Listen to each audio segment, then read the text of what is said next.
Hoy le comentaba desde tempranito, es el Día de Europa y me da mucho gusto recibir a la embajadora de la delegación de la Unión Europea en México, Madame Konings. Buenos días. Buenos días, doctor Kruse. Buenos días a todos. Oiga, no sabe qué experiencia placentera he tenido en estos días hablando con los embajadores de la Unión Europea, de Alemania, de la República Eslovaca, de Irlanda, de España, en fin, de un montón de países que integran la Unión Europea y me ha resultado tremendamente revitalizador, embajadora, ver que todos los países, más allá de los titulares de la prensa y estas cosas que se comentan por las situaciones que ha vivido Europa, hay un ánimo europeísta, hay un ánimo de seguir construyendo Europa con gran fuerza. Le quiero preguntar de entrada, usted como representante de la Unión Europea, ¿cómo valora precisamente esta, digamos, sensación, esta nueva idea de pertenencia que acreditan los países, pero también los ciudadanos de la Unión Europea?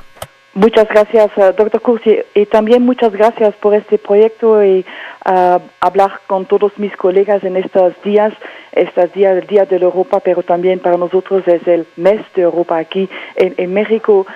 Creo que hay mucha confianza en lo que pasa en la Unión Europea.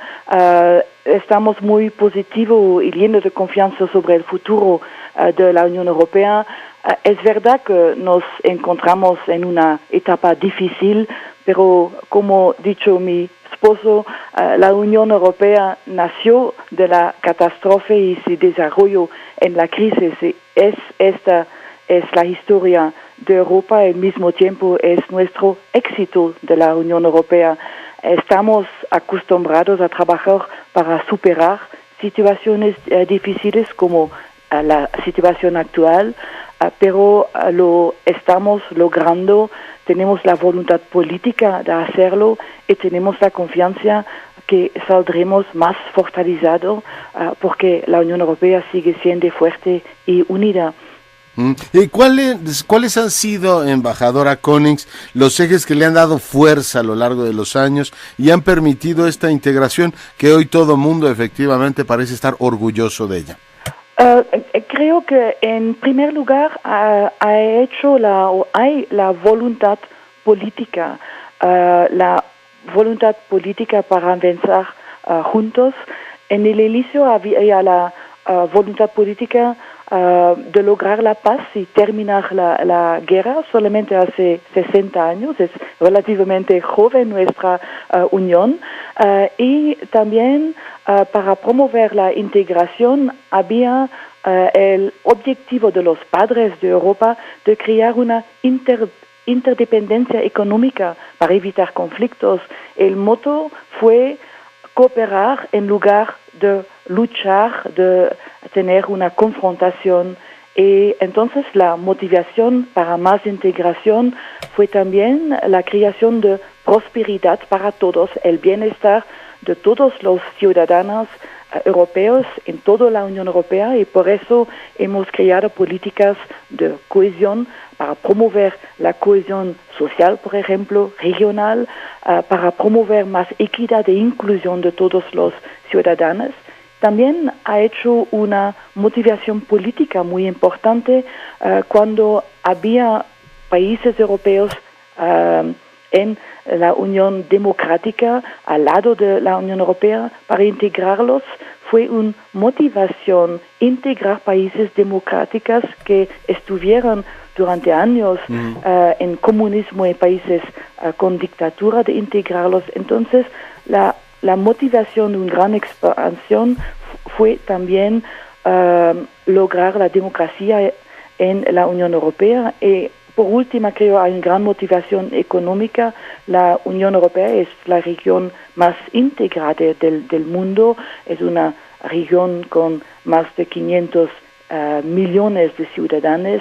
Este mercado integrado, más competitiva, es también un gran logro de la Unión Europea. Ya lo creo. Me han resultado particularmente interesantes en este último punto que usted decía, Madame Konix, sobre la democratización, las conversaciones que tuve con el embajador de Bulgaria, con la embajadora de Polonia, el embajador de la República Eslovaca, en fin, cómo esos países han tenido estas transformaciones aceleradas y cómo Europa ha cambiado la vida de sus ciudadanos. Europa ha tenido también, embajadora Konix, un montón de transformaciones del 2008 a la fecha en el ámbito financiero, digamos, toda una nueva estructura para enfrentar los desafíos que hoy tiene.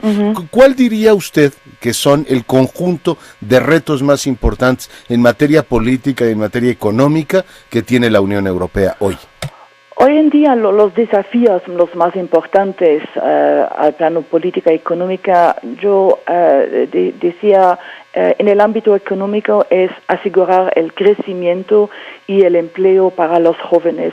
Particularmente el empleo para los jóvenes, como hay algunas situaciones difíciles en países como España, con un gran desempleo de los jóvenes. Entonces, asegurar el crecimiento y empleo particularmente para los jóvenes. También tenemos que fortalecer la gobernanza económica y financiera de la zona euro y promover la cooperación monetaria y fiscal. Creo que estos fueron la lección de los últimos años, que no tenemos suficientes políticas comunes en estos sectores. Entonces, para nosotros fue una motivación para estimular estas políticas que significan más Europa, no menos Europa. También un desafío, pero no solamente es un desafío, creo que para Europa, es enfrentar seguridad energética, por ejemplo, y mantener la competitividad en nuestra región. Seguridad energética, mire, es un tema importantísimo. Europa sigue comprometida con los temas ambientales, se ha convertido efectivamente en uno de los grandes polos de lucha contra el cambio climático, embajadora. Usted tiene razón. No solamente Europa, creo que aquí también México es un muy buen ejemplo. México, como la Unión Europea, es un líder en esta lucha contra el cambio climático y el medio ambiente.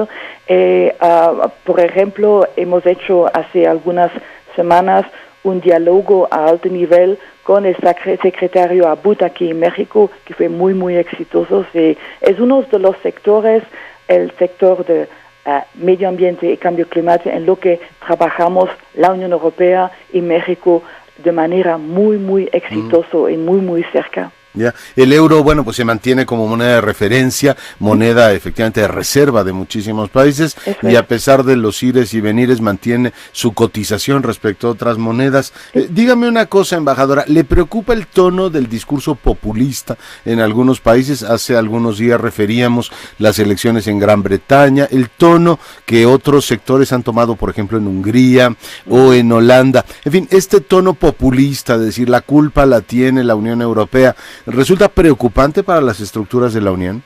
No lo creo, doctor Curcio, porque las estructuras de la Unión Europea son democráticos. La transparencia y la democracia son valores fundamentales de la Unión Europea y tenemos instituciones muy democráticas en la Unión Europea. El discurso popular no me inquieta. Creo que en situaciones difíciles muchas veces nos olvidamos todas las cosas políticas que hemos tenido gracias a Europa.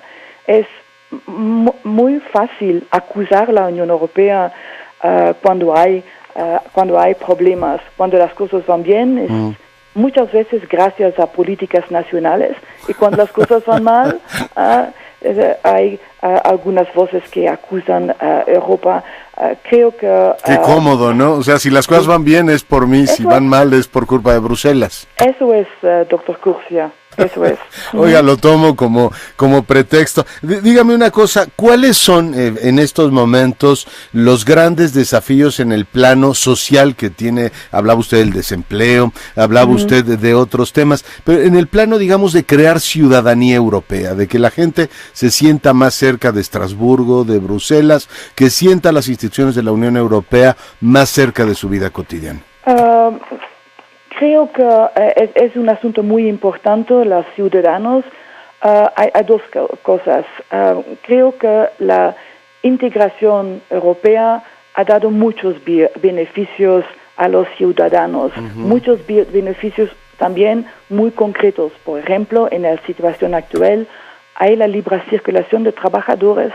Está creando oportunidades para buscar un trabajo en otros países en una situación económica difícil. Por ejemplo, el año pasado había 120.000 personas de España, Portugal, Grecia e Italia que buscan un trabajo en Alemania. Entonces,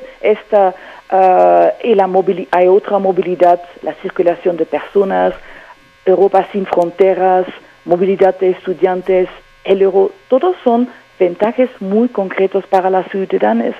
Pero, como usted indicó, es muy importante de mantener la confianza en el proyecto de la Unión Europea. Es evidente las ventajas para la generación de mis padres, para mi generación también, que es evidente que es un proyecto único, exitoso, pero tenemos que continuar a motivar también las generaciones futuras, jóvenes, que Europa también para estos jóvenes es también clave. Claro. Y este es el año europeo de los ciudadanos, ¿va? Eso es, doctor Curcio, sí. Oiga, ¿cómo ve usted el futuro inmediato de la Unión Europea? ¿Es usted optimista? Soy muy optimista, lo veo muy positivo, lleno de confianza, porque es la Unión Europea, como indicado antes, que la Unión Europea continúa a resolver sus problemas, que algunas veces las crisis o las situaciones difíciles son fuentes para luchar y continuar en la buena dirección. Y yo estoy confianza que la Unión Europea sigue siendo fuerte y unida. Y creo que fue muy claro de todos los mensajes de mis colegas esta semana, durante estos días, cuando hablaron con usted, ¿no? Muy claro, y efectivamente el sentimiento es que van a salir reforzados de esta situación. Embajadora Konix, le agradezco enormemente que haya estado con nosotros. El día de hoy levantamos una copa por la Unión Europea, hoy es el Día de Europa. Muy bien, doctor Curcio, si permítame, como son mis últimos meses aquí en México, en este fantástico país, quisiera agradecerle por toda su gran labor promoviendo la Unión Europea y todos los asuntos internacionales. Pues no sabe cuánto le agradezco y por supuesto la vamos a extrañar. Embajadora Konix, muy buenos días. Gracias, doctor Curcio.